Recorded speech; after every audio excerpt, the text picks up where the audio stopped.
Hi guys, EJ here, and this is going to be my Blu-ray update for April 12th, 2011, and I'll also talk a little bit about my vacation, and because I just got back, as many of you know. Thank you everybody for welcoming me back. Hope I didn't miss too much. The community seemed to be going strong without me.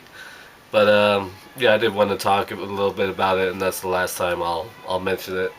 So yeah, me and my family had a really good time in Punta Cana in the Dominican Republic. The weather was beautiful, very hot and humid. It was 85 degrees pretty much every day. It only rained once at night, and it rained on the golf course for like one hole while I was playing golf one day. Spent a lot of time by the pool, pretty much every day. I got sunburned the first day, and yeah, my arms are like really brown, and of course I got a little color on my face. Yeah, we had a great time. The people are really friendly there, and the service was a bit. Getting stuff organized was a little bit of a hassle. Everybody seemed to go at a very leisurely pace.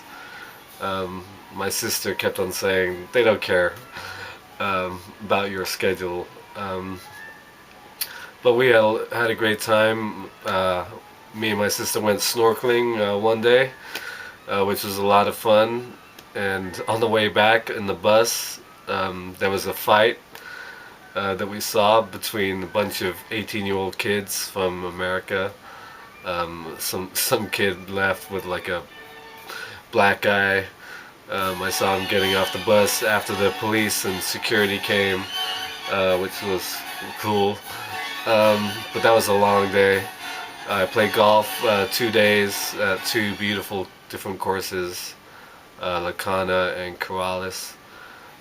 We went deep sea fishing one day, and that was the roughest day because one, we didn't catch anything. We didn't even get a bite, and the sea was angry that day, my friends, as George Costanza once said. It was very choppy. It was in the morning. It brightened up later on, but all of us were sick on the boat, except my sister Yvette. Also, I posted earlier today the vacation video with the pics, pictures. So if you want to check that out, I'll put a link to that if you haven't seen it. And I mentioned my sister a couple times. Her name is Yvette. So yeah, and we played tennis on the last day. I hadn't played in probably 8 or 9 years, and my sister, her last boyfriend, was a big tennis fan and very good. Apparently been teaching her, but I still kicked her ass, 6-1. But we had fun. It was really hot. We had a ball boy, which was really cool. Little kid running around grabbing the balls for us. Very cool. And also, as promised, I read Jaime's book. Our very own J.A. Sorry, Dead Undead, or somewhere in between. Jaime, like I told you yesterday, I really enjoyed your book. Story of Rhiannon Murphy, street tough, ass-kicking bartender of the Black Panther in New York. She's a necromancer. Can see the twice dead. It's about vampires and very interesting read. Lots of names. I kind of struggled with some of the names, like remembering everybody, but lots of cool movie references. Especially loved Goose and Disco, and just really funny in parts and very sexy, especially the last 3 or 4 chapters. I enjoyed those a lot. Like I told Jaime, I enjoyed the sexy bits. So yeah, I'll also put a link to Jaime's channel down below. Check her out. So that's the last I'll mention of the vacation. And on our way home, we got stuck in New York for the night because we missed our connection. But yeah, I had a good time. So 5 Blu-rays, all from last year. First is 127 Hours, Danny Boyle film, one of my favorite films of last year. James Franco, great performance as a adventurer who gets stuck between a rock and a hard place. Very cliche to say that. But a really good film, directed by Danny Boyle. And I didn't like some of the flashback stuff. Some of those scenes aren't as good as where it focuses on Aaron. Plays Aaron Ralston. He gets stuck in a canyon in Utah or something. Really gritty, very much like Castaway or Into the Wild. Really like this. Up next, of course, if you can tell by the music, I picked up Black Swan. Great psychological thriller, directed by Darren Aronofsky, starring Natalie Portman. Really happy she won the Oscar for Best Actress for this film. Mila Kunis, great, and Vincent Cassel, and Barbara Hershey as the overbearing mom.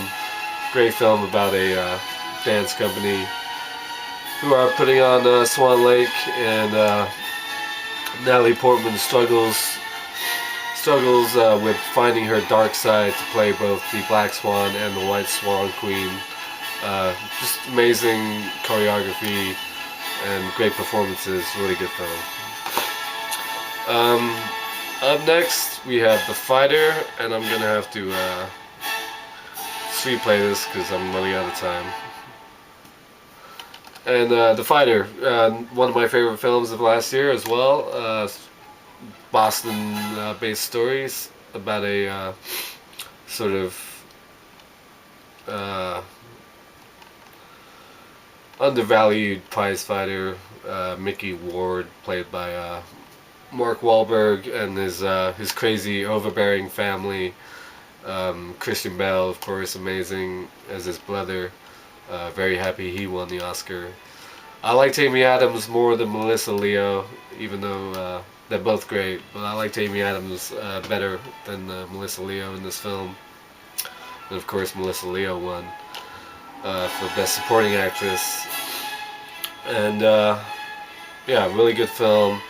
I mean, it's been done before, typical boxing movie, but this film just gets to you in a very real and honest way. I really liked it. Now a film that I don't think enough people saw, really underrated, and that's Fair Game, directed by Doug Liman, starring Naomi Watts and Sean Penn, about based on the life of a real CIA operative named Valerie Plume, who kind of gets outed and hung out to dry by the U.S. government when it's discovered she's a spy. Really good performances by Naomi Watts and Sean Penn, and I really like this film. Last but not least is Never Let Me Go, the film based on Jaime's favorite book. I haven't read the book, but I really like this film. Directed by, I have no idea who his name is, so I'm gonna look. Mark Romanek. Great cast: Carey Mulligan, Keira Knightley, and Andrew Garfield. Sort of a dystopian future where English boarding school kids are groomed and programmed to donate organs to the rich and elite, and that just kind of farmed for their organs in the future. And I really like the opening half of the movie where it's set during the English boarding school. I went to a school like that, but obviously not for the same purpose, but I can relate to the scenes, the young scenes. And I just love Carey Mulligan. She's amazing in this film. All three of them are. Keira Knightley is great as well, and Andrew Garfield. So yeah, Never Let Me Go, interesting sort of sci-fi alternate reality film. Very depressing, but really good. So those are my 5 Blu-rays and my vacation. Little thing about that. So sorry, this video is a bit too long. And you'll have to excuse me. I've developed the allergies over the past couple days since I've been back, readjusting to the California weather out here. So yeah, thank you for watching, and until next time, I'll see you.